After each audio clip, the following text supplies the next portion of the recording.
for the shine. Big stacks on my mind all the time. It's big facts. You gotta grind for the shine. Need a big house, bigger walls, bigger cars. Ain't ready to die, but wanna be big as Biggie Smalls. Need a big bag. Get you haters big mad when I hear the chit chat. All I do is kick back and I do work. Chasing a bag and I ain't talking about a new purse. But no amount of money can equal my true worth. Y'all be so gassed up you could probably pollute earth. Making it feel good cause the truth hurt. Big stacks on my mind all the time. It's big facts. You gotta grind for the shine. Big stacks on my mind all the time. It's big facts. You gotta grind for the shine. I got big stacks on my mind all the time. It's big facts. You gotta grind for the shine. Big stacks on my mind all the time. It's big facts. Yeah.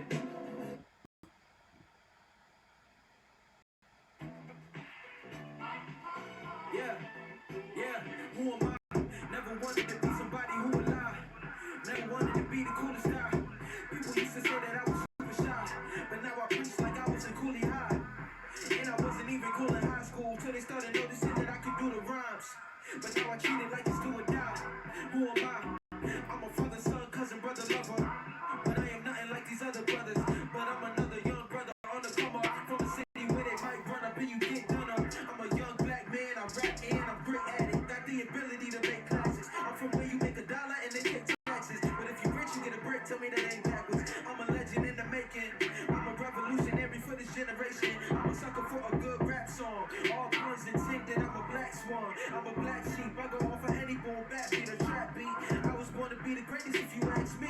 He could be gifted but won't out-rap me. He blew up first but won't outlast me. I'm so blunt they gon' wanna pass me. I'm so dope they gon' wanna stash me. I play smart and I stay sharp just in case somebody ever wanna try to backstab me. Cause I already know how that be. Talk smack when they see me dap me. But when you press play on the track and they ask who's that, you can tell them that's me.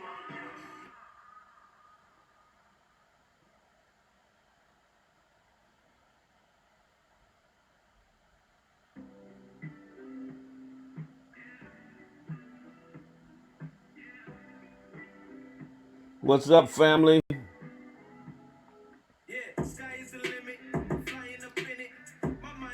How y'all be?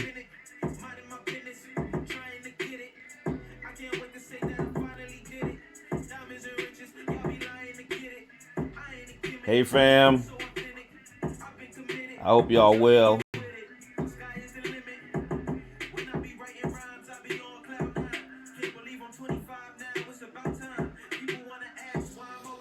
All right. Do me a favor. Like and share. Like and share. If you're on Periscope, double tap that screen and share it. Facebook, hit that like, hit that share. YouTube, hit that thumbs up, hit that subscribe. All right. Tell somebody the bishop is on. I'm on. Let's have a little conversation. Get this corona check-in going. First off, how y'all doing? I need to know how y'all doing. How y'all making it? Okay. How's everybody doing in quarantine land? All right. I see you, Sister Selena. I see you, Sister Pam Grayson. Look, sis, you have been a beast on my timeline. I'm loving it. I'm loving it. Taking these white supremacists to task, and we're gonna talk about them because this ain't grandmommy's civil rights movement. This ain't it. This ain't it. This ain't grandma's civil rights movement, and for some reason, they think it is. Sister Vicky Frisbee, how you feeling? Lisa Marie, how you doing? Do me a favor, share it with somebody. Tell them we on the air. Marcus Hill, how you doing, Reverend? Good to have it. That's my son playing in the background. He got a new EP out. Look him up, T Swan, T apostrophe SWAN. Anywhere they stream music, Spotify, Apple Music, wherever. Check him out. He's got a new EP out. He just dropped it a couple days ago. So he's just putting out music. Good stuff too. What's up, y'all on the gram? All right, I see y'all on the gram. What's good? This is Demetra. How you feeling? Listen, check it out. For real, y'all. For real. For real. Um, I need y'all to hear me tonight because crazy stuff is happening all over the place. Um, I told y'all on Monday that I had come to a turn in terms of my philosophy of this upcoming election, and I was inclined to kind of go along the lines of some of the people who were really thinking, you know what, you can't scare black people with 4 more years of Trump, just to make us vote Democrat. But I'm of the opinion now, this guy's too dangerous for 4 more years. When somebody is so callous, when literally tens of thousands of people are dying, um, there's a problem. When he's talking about his ratings and all of that kind of stuff, and while people are dying, and he has absolute power and all of this, he's dangerous. This guy's got to go. Which means if I got to hold my nose and vote for crime bill, Joe Biden, segregation Joe, as much as I hate to do it, that's how much this guy he's got to go. For real, seriously. But listen, first I want to do a check-in. I want to see how everybody's doing. Hit me up, tell me how you doing, how your mom and them, how's your family doing? Are you checking on your old folks? Make sure you check in on folks. My uncle had a fall today, and he's 92 years old. He lives with his wife, with his 90, well, soon to be 94-year-old wife, and of course they have aides and stuff going in and out of the house. But we got to check on them and see how they're doing, especially in this age of Corona. We've lost a lot of people in our denomination. We lost 3 of our bishops in a 24-hour period. One of them I was close to, Bishop Gerald Glen out of Virginia, and of course Mother Marcietta Glen and the entire Glen family and the New Deliverance Evangelistic Church. Our sympathies go out to you, and we mourn with you the loss of a great man who was a mentor to me and a man who treated me kind. Let me come preach at his church, and he just was a great guy. And so our hearts are heavy with his loss, the loss of Bishop Gaylord in New York,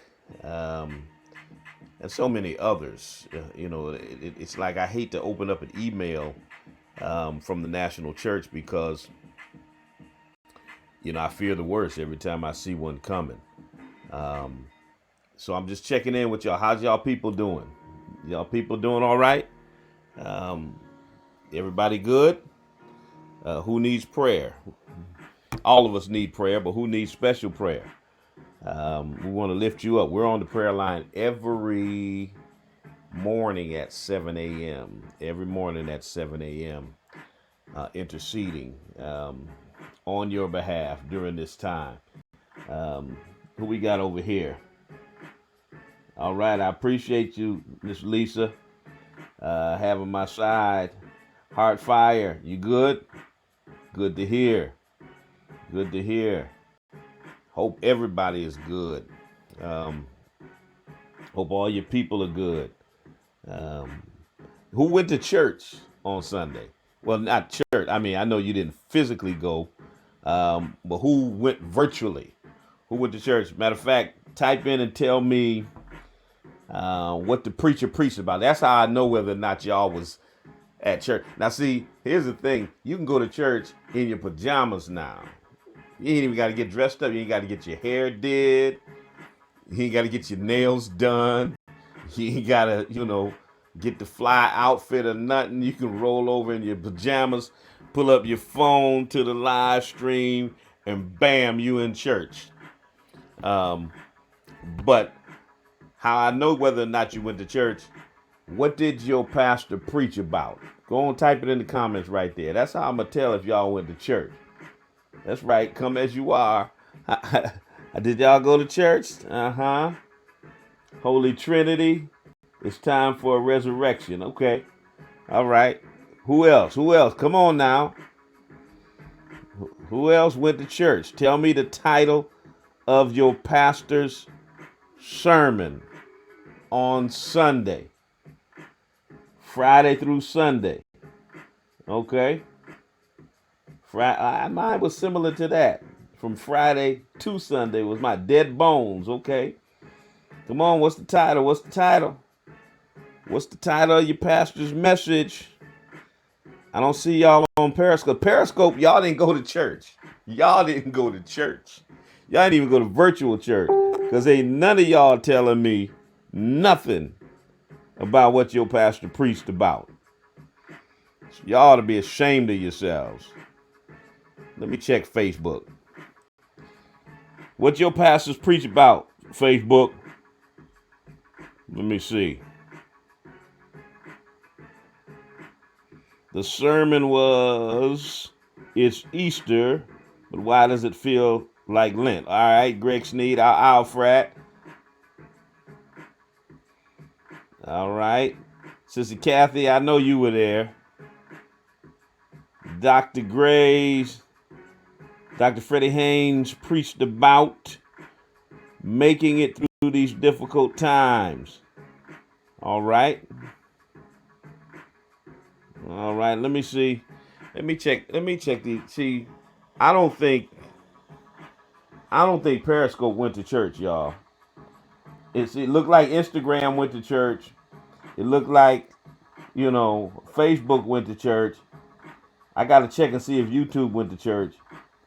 But I don't think Periscope went to church. Y'all didn't go to church, did y'all? All right, hit me up, Periscope. Hit me up right now with what I got you logged in. What did your pastor preach about on Sunday if you went to church on Easter Sunday? I'm going to get you up. I'm going to get YouTube up. See if y'all went to church. Can't believe y'all can go to church from your bedroom and still didn't go. All right, hit me up, Periscope. Periscope still ain't hit me up. I told y'all Periscope didn't go. All the heathens are on Periscope. All the heathens are on Periscope. Let's see. Upland, California on YouTube. West Palm Beach on YouTube. All right. Javon Chambers, you preached it must die. Okay. It must die. All is well. All right. Come on, hit me up. Tell me what your pastor preached. But ain't nobody yet hit me on Periscope to tell me what their pastor preached about. So let's have a word of prayer for all of those on Periscope who didn't go to church on Resurrection Sunday. Oh, Lord, help them all. Lord, help them all. Y'all did not go to church on Resurrection Sunday. Wow. So listen. This is not grandma's. So, okay, you did. Okay, if you went to church, what did the pastor preach about? What did he preach about? You stayed in the car. Okay, we had our members in the car, but they still know what I preached about. Were you streaming from the car?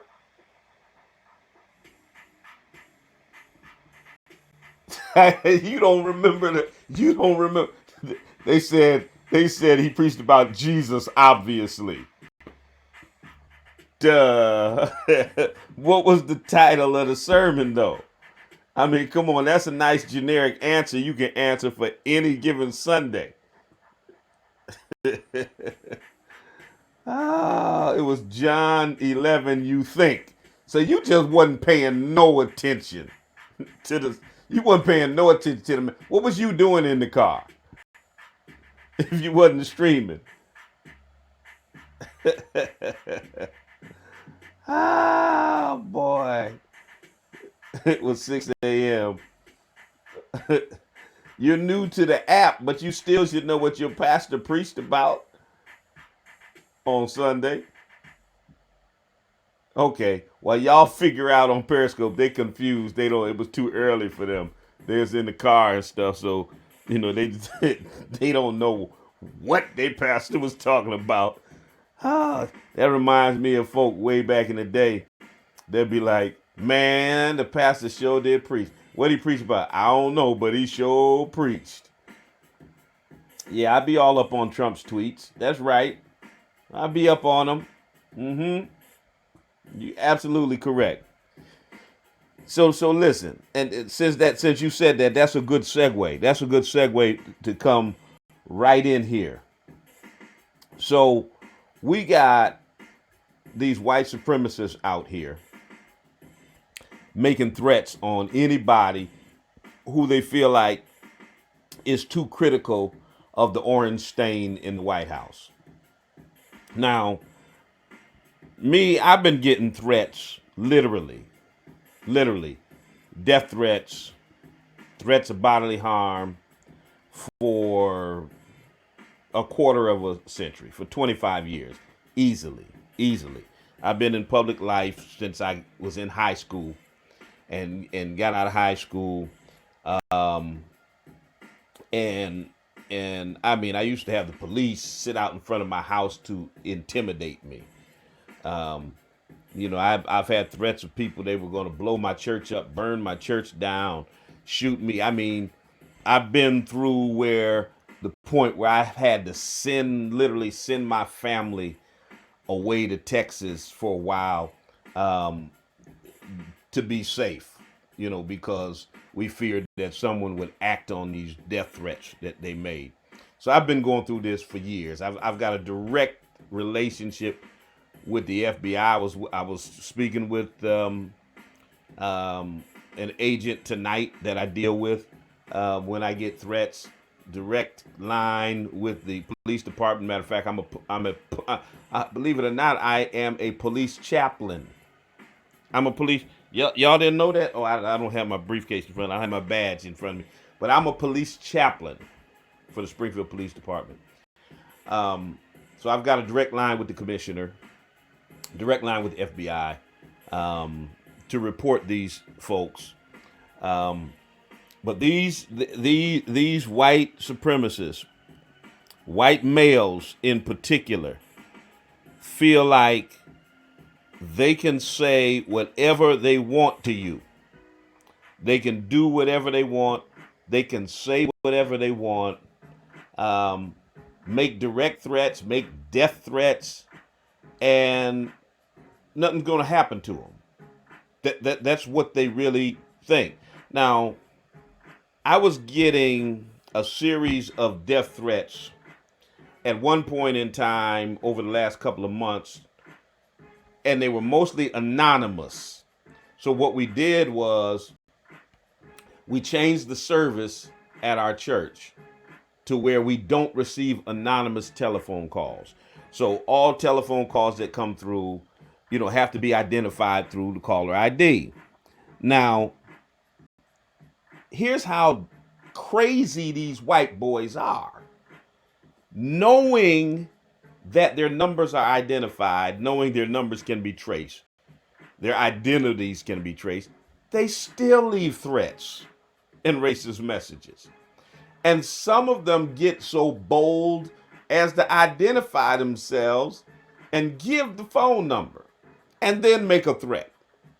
I mean, if you go on my social media, go on my Instagram or Facebook, and you can find several that I've posted of these, what I call caucasity calls. Just put in hashtag caucasity calls.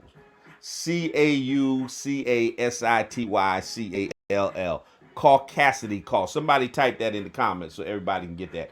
Hashtag caucasity call. If you put that in, you will find, put that in Instagram, do that search on Twitter, do that search on Facebook. You'll find several of the calls that I have posted of these white supremacists regurgitating racist vitriol, making threats, the whole nine. So they get identified. They get in trouble with their jobs or even lose their job.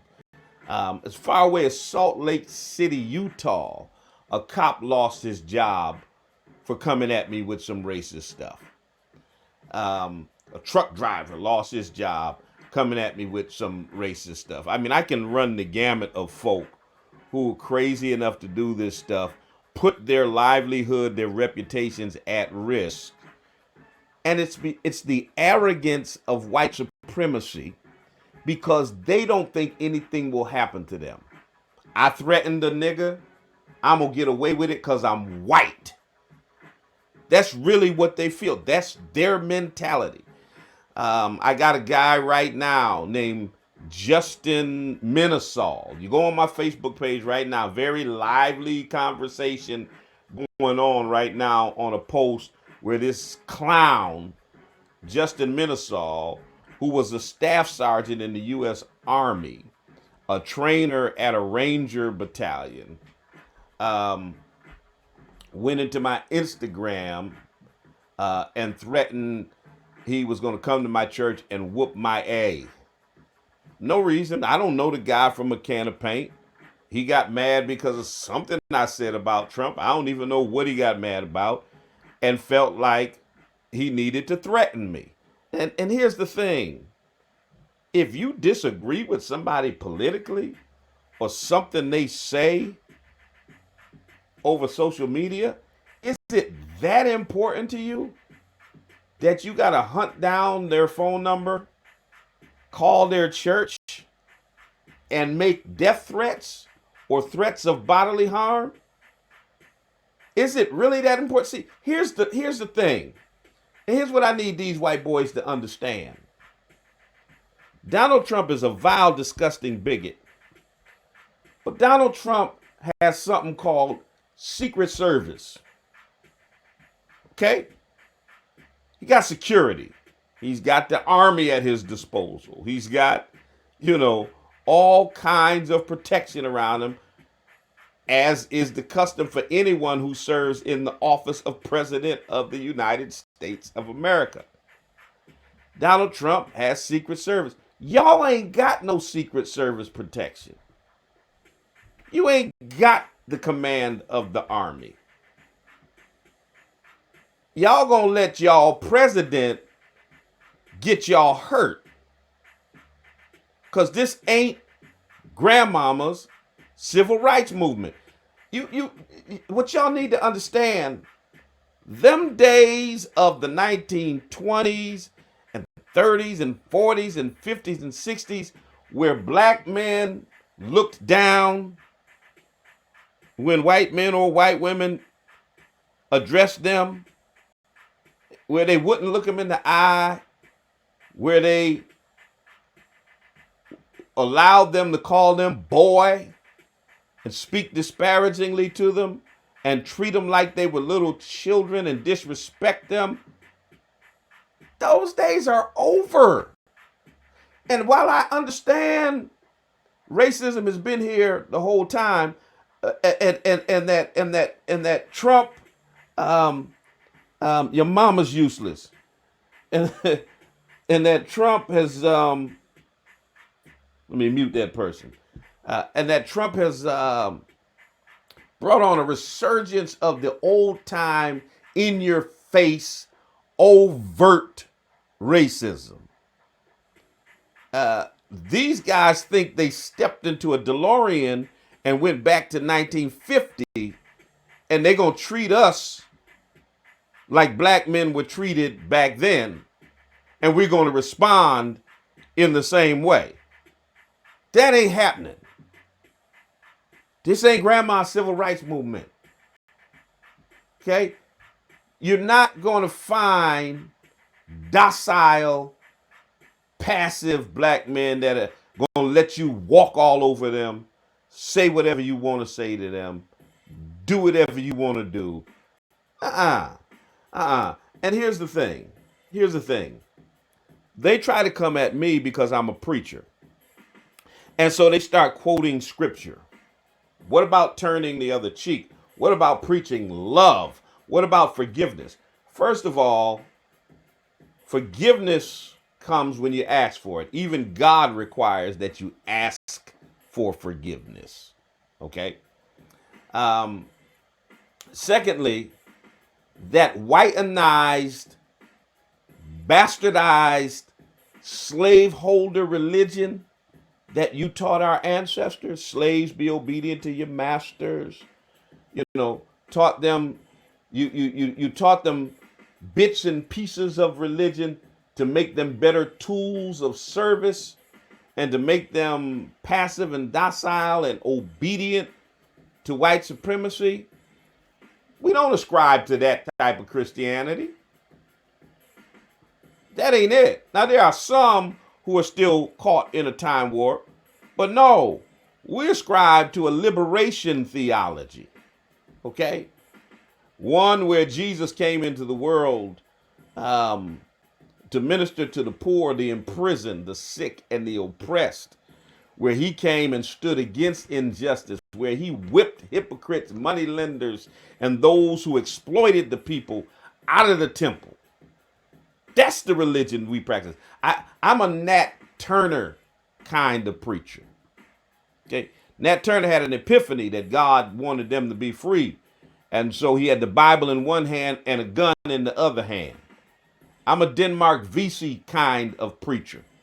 I'm not a cheek-turning, docile, passive preacher that you can come at me with, what about forgiveness? What about turning cheeks? No, what about you not being racist? How about that? Maybe if you weren't doing crazy racist and violent stuff, folk wouldn't have to forgive you.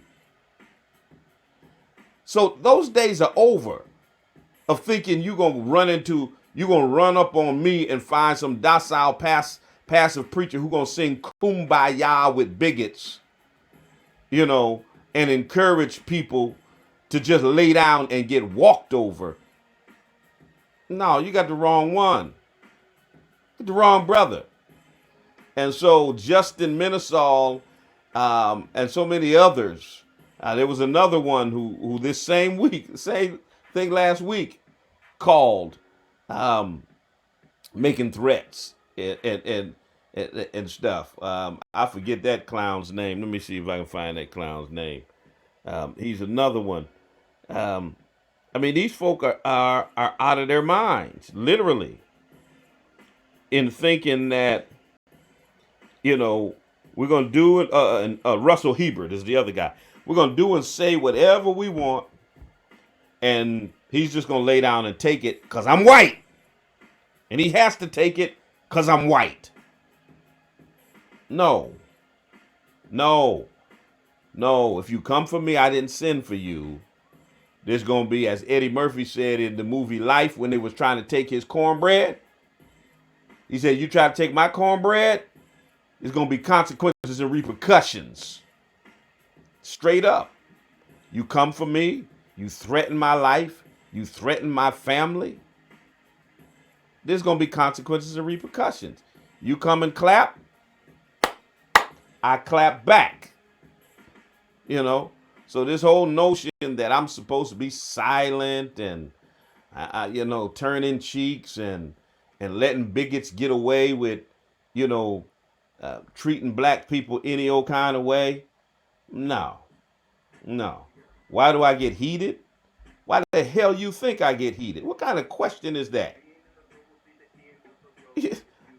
Who are you? Who is this clown? Who is this clown right here? Why do I get heated? Should I mute? Y'all tell me if I should mute this clown over here on Periscope. What kind of question is that? You know, when people call you and leave racist messages on your church voicemail, when they call and threaten to put a bullet in your head, when they call and threaten that they're going to hang me and my entire family, including my wife and my kids, you're going to ask me a question, why do I get heated? Why the hell do you think I get heated about that? And if you don't get heated, something's wrong with you. Now let them call you on a week-by-week basis, threatening to hang your wife and children. And if you don't get heated, something's wrong with you. What kind of question are you asking me? Man, please. And even if that wasn't happening, just the basic white supremacy, racism, and anti-black bigotry that permeates the atmosphere of this nation and affects black people on a day-by-day basis ought to be enough to get you heated. The late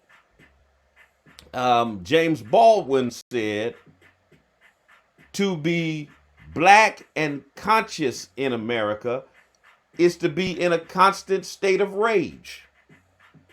That if you just have any level of consciousness and see what's happening around you, you ought to be in a state of rage.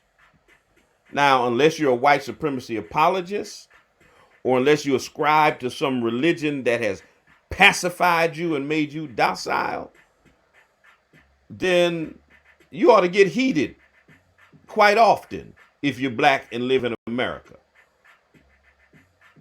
Yeah. When you look at COVID-19, a pandemic that the American government knew about as early as September, when they were holding a conference in New York City, sponsored by the Bill and Melinda Gates Foundation, that specifically in its documents said public health officials are watching closely the spread of a coronavirus in China. They said that in October. They knew this thing was spreading since October. And 5 months later, in March, the president was calling it a hoax and laughing about it. And they're saying that a vaccine takes 12 to 18 months, which means we could be 7 months into finding a vaccine by now. They could have been stockpiling for 7 months protective equipment and ventilators and things to help people. And because of the botched response of the American government, tens of thousands of people are dying, most of them black. If that don't make you get heated, I don't know what's going to get you heated. If after one of the deadliest days in this pandemic, after 2,000 people die in one day, 800 in the city of New York alone, and the president gets up the next morning, doesn't say anything encouraging, doesn't give condolences to the families, 2,000 families that lost loved ones, but he gets up and brags that the ratings of his coronavirus briefings were better than Monday Night Football. The fact that he's that callous in the midst of death and sickness, and that don't get you heated, what is it going to take to get you heated? Does tragedy have to knock on the door of your house and take one of your family members before you get heated? Anybody who's black in America ought to be heated right now. Straight up.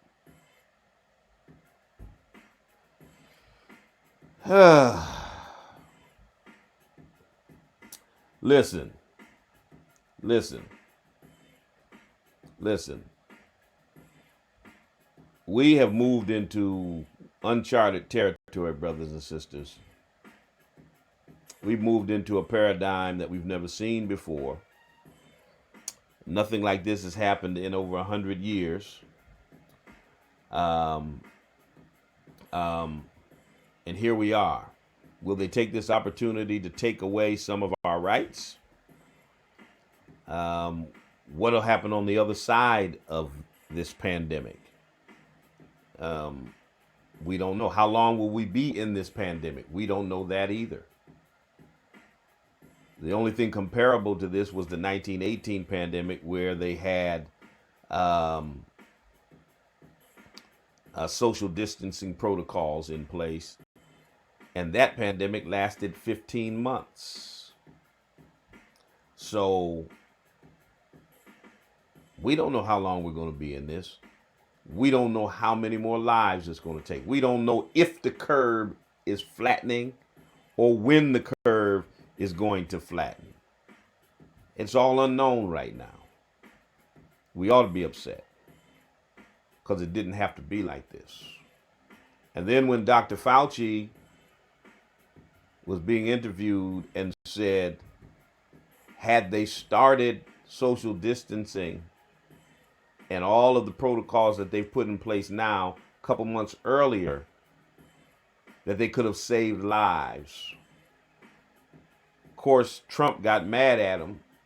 He retweeted somebody who said fire Dr. Fauci, and the only thing Fauci was able to say in the next press conference was to basically apologize for telling the truth. We have a dictator in office who does not take well to dissent, even when it's the truth. And people around him, what they're always going to do, you need to understand, they're going to err on the side of caution when it comes to their livelihood. So Fauci was thinking about his job. So he said, I better get on here and make nice with Trump. You know, so they suppressed the truth. We can't believe anything that's coming out of this administration. This is a dangerous administration that is more willing to allow people to die so they can protect Trump's ego than telling the truth to the American people and doing what's in their best interest. That's where we are right now. So we need a revolution. We need an insurrection. We need folk that are bold enough to speak truth to power and to challenge what's going on. Right now, let me tell you this, and then I got to go. I keep telling y'all this, and I'm going to keep hammering this home to you until you understand what's happening. When 81% of the people in Chicago that are dying of COVID-19 are black, but they only make 29% of the population, when 75% of people in Missouri are black, when every major metropolitan area across this nation has the majority of people dying as black people, we're in a state of emergency, Black America. Right now, hospitals are categorizing people based on who is more likely and least likely to die. That's how they're determining who we're going to test, who we're going to admit. When black folk come in with pre-existing conditions, with diabetes, hypertension, lupus, sickle cell, cancers, and they make a determination they probably won't make it, they're not even testing them, and they're sending them home to quarantine, but they're really sending them home to die. That's real talk. There's not much difference between the 1918 pandemic and this pandemic, which is shameful because during the 1918 pandemic, it was during a time of segregation and Jim Crow. There were certain hospitals black folk couldn't even go to, wouldn't even be admitted to. That's when they had a boom of building black medical facilities and black doctors coming together to find the resources to serve their own people because white hospitals wouldn't serve black people. Here we are, 102 years later in 2020, and though we don't have segregation anymore, we got de facto segregation, though we don't have segregation anymore on the books, and they cannot turn you away because you're black. But when you go into a hospital and they turn you away because the hospital has categorized you as least likely to survive, it's the same thing that they did in 1918. Same thing is happening to us 102 years later.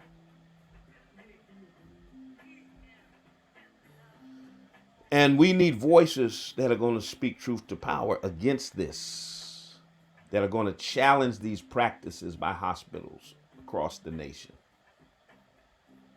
They're going to challenge the way they're categorizing folk. Then you have people who have pre-existing conditions that they've determined because of the COVID pandemic, we're not even going to treat them anymore. We've got late stage cancer patients who their doctors and hospitals have made the decision to discontinue their chemotherapy and other treatments because of COVID-19 and just allow them to slip away and die. This is happening right now underneath our very nose. Underneath our very nose. They're canceling appointments, canceling surgeries, calling patients up on the phone, diabetics, cancer patients, patients who need surgery, all of that is happening right now during this pandemic. People are being allowed to stay sick and die of other things because of COVID-19. And at the same time, we're the main ones dying of COVID-19. It's almost like a perfect answer to white supremacists who wanted population control and to get rid of black people. And mark my word, y'all, we'll come back to this video, to all these videos that I've done on the other side of this, when all the stats come out. And when I tell you that you're going to find a disproportionate number of black people that died in this pandemic based on their population. You're going to find 40, 50% of people dying in this pandemic as black folk who only represent 13% of the entire population. Think about that. Think about it. So check it out. Chicago is out of control. You're absolutely right. Big time. Tomorrow I've got my virtual Bible study. I'll be talking more about this kind of stuff too. I do deal with these current events in my Bible study. Go to my social media pages. You'll see it posted shortly. The Zoom number, if you feel free to zoom in to the virtual Bible study. We do it by Zoom and we stream it live as well. So, if you want to be part of that, you can definitely be part of that. That happens tomorrow at 7 o'clock, Wednesday at 7 o'clock. And then on Sunday at 11 o'clock, we'll be streaming live from the sanctuary again. And we'll have a relevant message for our day and time. And I'm sure I'll come back at y'all at some point between now and then. All right, so listen, I need y'all to stay safe. Check on your loved ones. Check on your mama and them, grandma and them, auntie, uncle and them. Check on your siblings. Utilize the technology that's at your disposal. FaceTime, Hangouts, House Party, Zoom, whatever it is. Peep in on your people. Check them out. Uh, we did a Zoom happy hour with my generation in my family. We do that on Fridays at 6:30. The way that for us to get together, we can't be together physically, so we get together that way. I'm gonna do a Zoom birthday party. My birthday is this month. My birthday is on the 24th, y'all. I'm inviting y'all right now. I'm having a Zoom birthday party on the 24th. All right. I'm gonna put my Cash App up, so y'all hit me up with $5, $10, whatever the case may be. Hook a brother up. April 24th. If I got to spend my birthday in quarantine, we're gonna make the best of it. So we're gonna have a nice Zoom birthday party. Um, I'll be down here in the man cave, and y'all will be wherever y'all are at. I have family in here, everybody in here. That's how I'm gonna do my birthday. That's how we're gonna get down on the 24th, and you are invited to celebrate with me. I ain't gonna tell y'all how old I am. That ain't none of your business. Let's just say I got grown kids. Anyway, I'm gonna get out the way. Listen, fam. Love y'all. Appreciate y'all. Listen, y'all be good, okay? And most of all, y'all be safe. Y'all be safe. Put your mask on when you go out. Get your gloves. Whatever you need to do. Be safe. Stay away from folks. Social distance. This thing is serious. This thing is serious. The pastor I was telling you about earlier who passed away. He passed away, but his wife has it. His 3 children have it. His son-in-law has it. The whole family is struggling with it. Um, this is real. This ain't the flu like Trump told y'all. This is not going to just magically disappear like he told y'all. They don't have it under control. None of that. They're nowhere close to a vaccine. He's trying to open the country back up. It hasn't abated yet. The curve has not been flattened, and even when it does, most of the medical professionals say a second wave will come in the fall. We're not in the clear by any stretch of the imagination. Take advantage of the resources that are out there, the payroll protection program, all of the various things that came with the stimulus package through the CARES Act. Look it up. Go to the webinars that are available to tell you about what's going on, and take advantage of it. Get help if you need to get help, but take care of your fam. All right.